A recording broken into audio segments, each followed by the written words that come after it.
What? She may not know whether or not I'm the one. That is her worry, not yours. You can at least give her a chance to blame you. But she might make a mistake. My lord, are you going or aren't you? I'm going. Don't leave until I found out. Will you? Oh, no, of course not. Go on. I'm going. How do you do? How do you do? Well, you see, what I'm, you see, well, you must understand. Oh boy. Well, you see, I was intending to meet someone here, and well, you see, I was wondering that. Yes, I noticed you were wondering. Well, I suppose you think I'm an idiot, but you see, oh boy,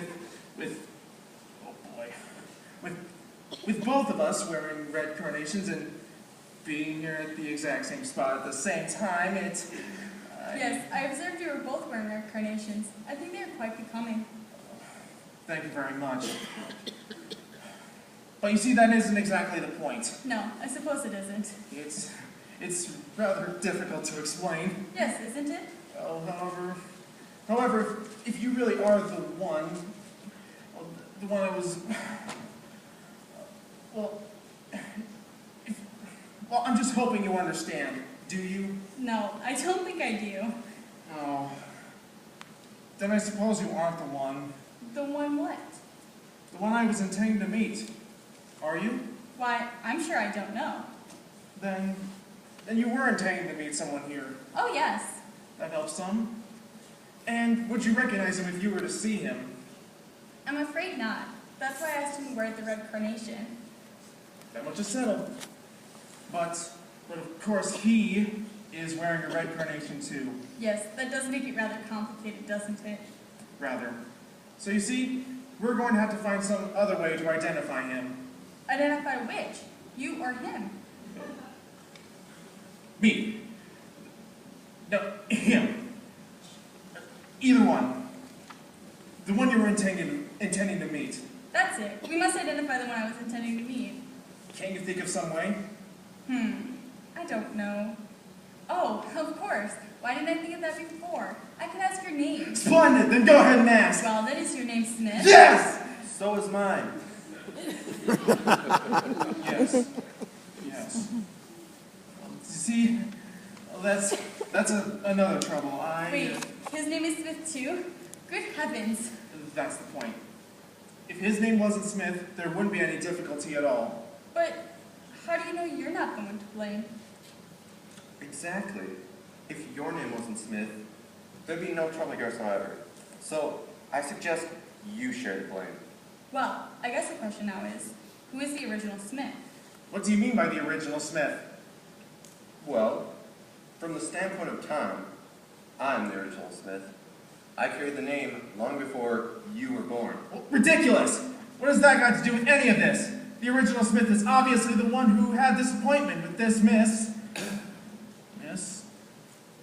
I'm sorry, but you never told me your name. No, I didn't, did I?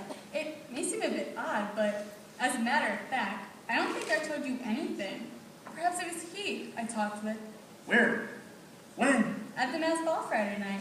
Why, of course I'm the one you talked with. Wait, you were there too? You weren't! My lord, this is too much! So unbearable! Why shouldn't he have been there? He had just as much right to be there as you had. Exactly. Why should one Smith have preference over the other? I'll go mad in a minute! Look. There is some way for you to settle this problem. I will not stand here all day and be made a fool of. Well, if you feel like that, you should leave at once. That would clear things up considerably. I shan't leave. Don't think you can get rid of me that easily. Look, if you talked with one of us last Friday night, there's got to be something that can help you remember which one of us it was. I mean, just look at him. How can you mistake him for me? But you forget. You both wore costumes and wore masks.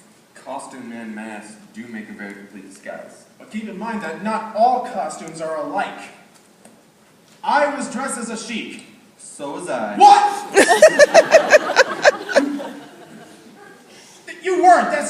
That's impossible. I won't believe it. But I tell you it was. You see, there's nothing more remarkable than going to a fancy dress ball in a sheik's costume. As far as I know, there's no patent on that idea. Now that you mention it, I distinctly remember seeing more than one sheik at that ball. And I suppose you talked with every sheik you saw. Well, naturally I couldn't be sure. It would be very easy to mistake one sheik for another. And I suppose you also told them the same thing. What do you mean? You told every sheik you saw at that masked ball to be here at this corner of the park at 4 o'clock and to wear a red carnation in his coat lapel. I didn't know such thing. The idea. He was the one who asked me to meet him. Exactly. I'm the one who asked her to meet me here today. But so did I. You are both certain you asked me. Positive. Sir, But how could you be? How do you know one of you didn't ask another girl? weren't you dressed as the Queen of Sheba? Yes, that's right. Of course she was. That's how she caught my eye. Oh, damnation. I can't stand this. How do you know there wasn't another Queen of Sheba at that ball? Perhaps there was. But the point is of the matter, there's only one Queen of Sheba here. And you think that you told this Queen of Sheba that you would be here at this corner of the park at 4 o'clock. Your mind grows clearer every minute. And I also suppose that you also told her that you would wear a red carnation in your coat lapel. That's my customary method of identifying myself. Well, I do in fact know that this is the Queen of Sheba that I talked with. I know because I would know her eyes. I would know her eyes anywhere. It means she has made fools of both of us. For I made the exact same proposals that you have, and she certainly accepted them. I am so sorry, but I thought you two were the same man. She thought we were the same man. The compliment was mutual, at any rate. Did you think that we stuttered? That we should ask you the same thing twice? I thought you were a bit absent-minded, perhaps. Very tactful of you, to put it so mildly. You must realize how sorry I am, but in the excitement of dancing and the music and everything I must have, well, I am sorry. Oh, we realize that. Certainly. And you realize how easy it was to make a mistake when you were both named Smith and both were dressed as sheiks and are partial to red carnations? Oh, of course. Naturally. Well then, I suppose the question now is, what to do about it? It is a rather embarrassing situation, isn't it? There's only one way to settle this problem. She must choose between us. We might flip coins to see which of us stays. No. I refuse to treat this matter in such a trivial way. If I leave, it'll be at the request of the lady. Well, that relieves us of the responsibility. What does the lady say? Oh dear, I suppose I am caught now. Whatever shall I do? You are both so attractive and so honorable about it. I never met two more charming men. If I asked you to leave, would you go? Yes, I would stick to my word, but I will find you again sometime. But how could you? You wouldn't know where to find me. You don't know my name, or where I live, or anything about me. And the next time I go to a mass ball, I might not be dressed as the Queen of Sheba. Never mind. I'll find you. And when I do, I'll make sure there isn't any other Smith around to interfere. Unkind remark. But there would be another Smith around, for there always is when I am present. For my name is Smith too. Wait, what? That can't be. But it is. That is how I remembered your name so easily. And yours. One can nearly almost remember their own name, even when it is attached to a stranger. All right, that's it. I'm done. I quit. I'm through. I have been wasting my time with a pair of lunatics. Goodbye, Mr. Smith. Miss Smith. Don't go. Please don't go. You mustn't desert us. Goodbye. Father, stop him. Wait. What? Don't just stand there like a stick, Father. Well, really, my dear, I think I played my part. So, if you excuse me, I think I'll... Wait. Who are you? Who is that man? I'm Miss Smith, and he's Mr. Smith. This man is your father? Uh-huh. Are you awfully mad?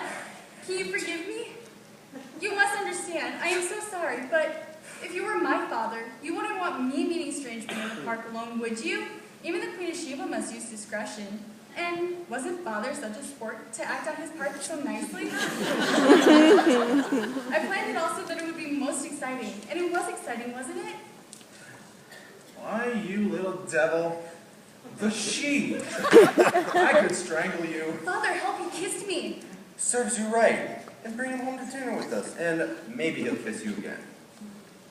Mr. Smith, will you accept an invitation to the Smith residence with Miss Smith and myself? Delighted, Mr. Smith. Miss Smith, will you take my arm? But see here, aren't you taking rather a chance? You don't know a thing about me.